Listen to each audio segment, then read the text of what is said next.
তো এরকম একটা পারসেপশন আছে যে বিএনপি অ্যালায়েন্সটা জেতার সম্ভাবনা একটু বেশি আছে। এখন জামাত অ্যালায়েন্সকেও অবজ্ঞা করলে হবে না, কারণ তারা ভেতরে ভেতরে ভেতরে ভেতরে অনেক কিছু করছে। কখনো তারা বিড়ি টানাকে সমর্থন করছে, কখনো তারা ভেস্তের টিকিট বিক্রি করছে, কখনো একজন হিন্দু মহাশয়কে তারা নমিনেশন দিচ্ছে, কখনো তারা ধর্ম ব্যবসায়ী সাজছে। এইগুলোর সাথে আসলে এই যে যে নীতি আদর্শকে জলাঞ্জলি দিয়ে যে কোনো মূল্যে ক্ষমতা দখলের যে রাজনীতি, এই রাজনীতির সাথে আসলে আমি একমত নই। ক্ষমতা দখল, মোহ, অন্ধ মোহের পিছু ছোটা, এগুলোকে মানুষকে অন্ধ বানিয়ে ফেলে। ধর্ম নিয়ে ব্যবসা করা এটা আমার কাছে খুব ভালো লাগে না, এটা আসলে ভালো কথা না। এটা হলো তৃতীয় কথা। শেষ কথাটা বলি, শেষ কথাটা হলো যে আসলে বিএনপিকে বের করতে হবে, যে বিএনপি যেহেতু এখন জামাতের মুখোমুখি রাজনীতি দাঁড়িয়েছে, দুটি অ্যালায়েন্স কাজ করছে ক্ষমতায় আসার জন্য, যে জামাত অ্যালায়েন্স, বিএনপি অ্যালায়েন্স, এর মধ্যে একটি সরকার নির্বাচিত হবে। তো সেই কারণে বিএনপিকেই বেছে বের করতে হবে যে তাদের ভেতরে বসে বসে বসে কারা জামাতের পারপাস সার্ভ করছে, এক। আবার জামাতকে বের করতে হবে যে তাদের ভেতরে বসে বসে কারা বিএনপির পারপাস সার্ভ করছে, দুই। তিন হলো যে বিএনপিকে মোটা দাগে ভাবতে হবে আগামী দিনে যে যেহেতু একটি স্বাধীনতার ঘোষক শহীদ প্রেসিডেন্ট জিয়াউর রহমানের হাত দিয়ে তৈরি করা একটি দল, তিনি পাহাড় সম পরিমাণ জনপ্রিয় একজন নেতা, আমি এই কথা নির্দ্বিধায় বলতে পারি যে স্বাধীনতার ঘোষক, সেই মানুষের হাত দিয়ে গড়া দলটি জনগণের দল হয়ে উঠবে, আগামী দিনে রাষ্ট্র ক্ষমতা পরিচালনা করবে সুষ্ঠু সুন্দরভাবে, সেটা আমরা প্রত্যাশা করি। আমি ব্যক্তিগতভাবে এই প্রত্যাশা রাখি। কিন্তু তাদেরকে ভাবতে হবে যে বিশ্ববিদ্যালয়গুলোতে তাদের ছাত্র রাজনীতিতে কেন ধস নামলো, এই জিনিসটি তাদের ভাবতে হবে। এই জিনিসটা ভাবার সময় এসেছে। কেন তারা স্বাধীনতার প্রতীক যেমন কর্নেল অলিকে কেন তারা ধরে রাখতে পারলেন না, এরকম অনেক উদাহরণগুলো আমাদের দেয়া দরকার। এগুলো বিএনপি যদি অ্যালায়েন্স, মানে বিএনপি যদি ভাবতে পারে, অ্যানালাইসিস করতে পারে, তাহলে বিএনপির জন্য ভালো, শুভ হবে। এখন জামাতের যে কথাগুলো, জামাত আসলে বিভিন্ন সময় বিভিন্ন সোল ধরছে, রূপ ধরছে, এটা বুঝতে পারছি না, ভালো কিছু বুঝতে পারছি না, এটা ভালো কিছু বহন করছে বলেও আমার কাছে মনে হচ্ছে না। তারপরেও জামাত অ্যালায়েন্স ক্ষমতায় যদি জনগণ ভোট দেয়, ক্ষমতায় আসবে, কোনো সমস্যা নেই।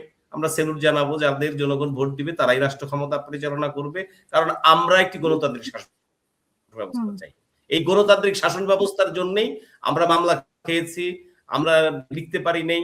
তার মানে স্বাধীনতা মানে আপনার উপরে কোনো কিছু চাপিয়ে দেয়া না, স্বাধীনতা মানে একটা মিথ্যা ন্যারেটিভকে তৈরি করা না, স্বাধীনতা মানে কোনো মানুষকে কলঙ্কিত করা না, স্বাধীনতা মানে অপরকে মানে একেবারে অবদমিত করা না, স্বাধীনতা মানে অপরকে ঘৃণা অবজ্ঞা করা না।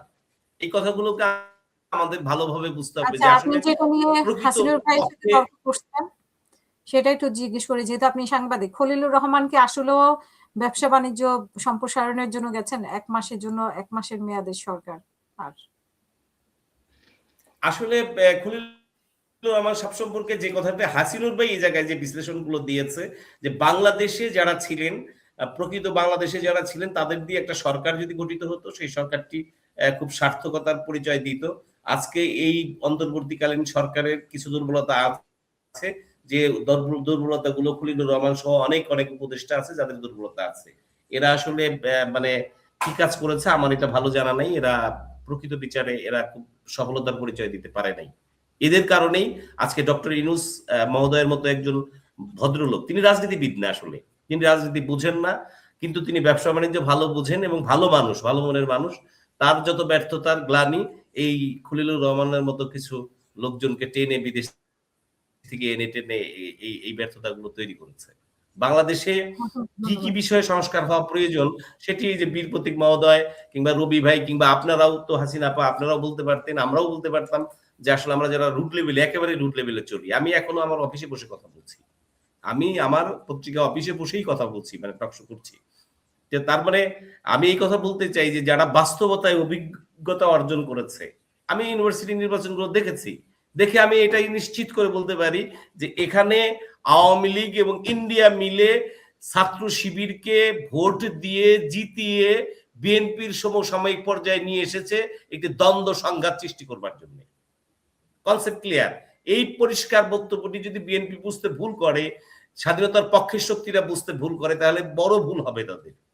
যে আওয়ামী লীগ এবং ইন্ডিয়া, এদের অ্যালায়েন্সরা জামাতকে শক্তি যোগাচ্ছে, যুগিয়ে বিএনপির সমসাময়িক পর্যায়ে বার্গেনিং পর্যায়ে নিয়ে আসতেছে, কারণ তারা নিজেরা খেলতে পারছে না।